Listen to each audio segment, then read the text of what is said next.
लाडक्या योजनांचा सरकारच्या तिजोरीवर भार, 2 लाख कोटींची वित्तीय तूट. सरकार सरकारी खर्चात 30% कपातीच्या विचारात. मराठा आंदोलक मनोज जरांगे आज भूमिका करणार स्पष्ट. उद्यापासून बेमुदत साखळी उपोषणासंदर्भात जरांगे काय भूमिका घेणार याकडे नजरा. उपमुख्यमंत्री एकनाथ शिंदेंची आभार यात्रा आज नाशिकमध्ये. आगामी सिंहस्थ कुंभमेळ्याच्या पार्श्वभूमीवर जिल्हाधिकारी कार्यालयात बैठक. राजन साहेबींचा एकनाथ शिंदेंच्या उपस्थितीत शिवसेनेत पक्षप्रवेश. कोकणात ठाकरेंना मोठा धक्का. पुढचा नंबर कोणाचा, चर्चेला उधाण.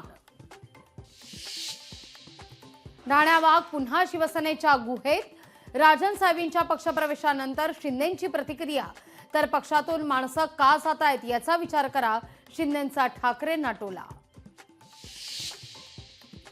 हर्षवर्धन सपकाळ यांची काँग्रेस प्रदेशाध्यक्षपदी नियुक्ती. विजय वडेट्टीवार यांची विधिमंडळ पक्षनेतेपदी नियुक्ती. हर्षवर्धन सपकाळ बुलढाणा जिल्हा परिषदेचे माजी अध्यक्ष. टेस्लाचे सीईओ इलॉन मस्क यांनी घेतली पंतप्रधान नरेंद्र मोदींची भेट. मोदी आणि मस्क यांच्यात उद्योग वृद्धी संदर्भात चर्चा. जगभरातील 180 भ्रष्ट देशांच्या यादीत भारत 96व्या स्थानी.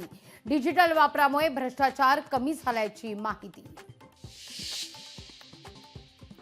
मणिपूरमध्ये राष्ट्रपती राजवट लागू. मुख्यमंत्री बिरेन सिंग यांच्या राजीनाम्यानंतर चित्र पालटलं. आणि मणिपूरच्या सीआरपीएफ कॅम्पमध्ये जवानांनाच केलाय गोळीबार. 3घांचा मृत्यू, 8 जण जखमी.